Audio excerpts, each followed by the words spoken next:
The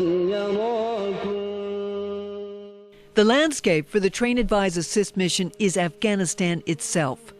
With a population of almost 33 million, recent studies report an increase in economic development, improvements in the lives of women. General living conditions are on the rise, and there is a reawakening of education. This village school is part of a growing presence of learning institutions throughout the country. After years of living in a world where schools were not allowed, Afghans are eagerly sending their children back to school. The courses are basic, the setting is austere, but school is back in session. We're told girls are present, but cultural sensitivities restrict getting pictures of them. We are assured, however, that everyone, boys and girls, get all that school has to offer. We don't have mathematics subject teachers, and we don't have chemistry subject. And this section we have problems. Teachers have been promised, but it's not clear when they will arrive. In the meantime, the thirst for knowledge is growing. Danger still exists, but these children will be some of the first to grow up without the constant horror of war in more than 40 years. Afghan people want the same things we do. They want a roof over their head, they want to be able to provide for the family, they want a job. The Taliban don't offer that. What they have now is a national unity government that is a willing partner as they look toward the future. President Ghani is going after corruption. He is a commander-in-chief. He's taken the Afghan security forces underneath his wing. He's looking forward to moving forward and making sure that Afghanistan is a stable, secure environment. Evidence of enduring security and stability are taking shape daily. Here at the new Afghan Ministry of Defense, the construction is almost done. It's down to the finishing touches. What would the capacity be, Mark? Major General Todd Semonite says this building represents a lot to the people of Afghanistan and to the international community. We're doing the right thing here for the Afghans. We're doing the right things for the taxpayers and the right things for the people that are going to own these kind of buildings over here. So it really is important. Semonite commands CSTICA, Combined Security Transition Command Afghanistan, a resolute support organization tasked with oversight of international donor funds of $5.4 billion. Buildings are just part of the bigger picture. It's not about guns and ammo. It's not about just continuing that a soldier has the ability to fight the war. It's much, much more about systems and processes. Stretching this money so we can get the best value out of those funds, and also at the same time build a development of the capacity to be able to continue to program for the future. When finished, the new MOD will consolidate Afghan Army headquarters, currently spread out in some 20 different sites. The point is that armies just aren't about fighting wars.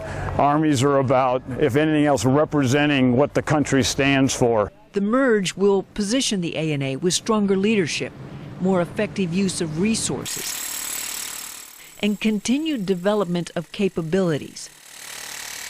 Indicators of investment seen as constructive by the people and the international community. The point maybe is something to be able to solidify, some type of a capability to be able to really let the whole Army leadership know that the international community stands behind them. We stand behind their Army, we stand behind this country, and we're here. The main task was establishing a secure environment in the BGDA by conducting counter-IDF. The investment in Afghanistan is substantial. Over the last 14 years, numerous nations from around the world have contributed troops and money in a global effort to eliminate Afghanistan as a breeding ground for terrorism. These soldiers have executed 750 patrols. So the average Czech soldier in front of you spent more than 1,000 hours outside of the wire. I do think about that. I think the question that I normally ask myself, what can I add to the mission that U.S. and the coalition are doing together? Colonel Giovanni Franchini says being part of Resolute Support is a demonstration of the continued commitment of NATO and his homeland of Italy. The whole purpose of being here, the whole purpose of having a nation like Italy sending its own personnel here is to support that final end. So having a nation like Afghanistan being kind of an example, a positive example for future missions like this one. Franchini works with TAC Air. TAC Air has close to 300 coalition advisors working across multiple platforms to help Afghanistan stand up a capable and effective air force. We want them doing the job. So the effort is having the Afghans being capable of conducting their own mission. In the air and on the ground, Afghan security forces are proving their capabilities. Progress is visible, but it comes at a cost. According to the United Nations, more than 12,000 non-combatant lives have been extinguished in Afghanistan since 2001. Coalition military losses total more than 3,400. The vast majority are American. An additional 19,000 U.S. service members suffer injury, some more obvious than others. For all who have served here in pursuit of national and global security, Afghanistan has left its mark. I always remind people that even though it seems like I gave a lot, there's always people giving more. His name is Master Sergeant Leroy Petrie. He served 6 deployments in Afghanistan. It was on his last rotation when he suffered serious wounds, saving the lives of his comrades. All of the men and women that are still over here, continuing our job of... The Army Ranger became the second living recipient of the Medal of Honor from the wars in Iraq and Afghanistan. My first deployment was actually in 2002. Petrie is back in Afghanistan, part of Operation Proper Exit, a U.S. initiative that brings wounded warriors back to the lands that so dramatically changed their lives. It makes it well worth it, knowing that that it wasn't for nothing. And even after my first deployment, I knew that we had made a big impact and a difference in the lives of the civilians over here. And having that feeling of knowing that we were doing good and knowing that sometimes it costs the shed of blood and lives. Just from what I've seen in 1 year's change makes it worth it.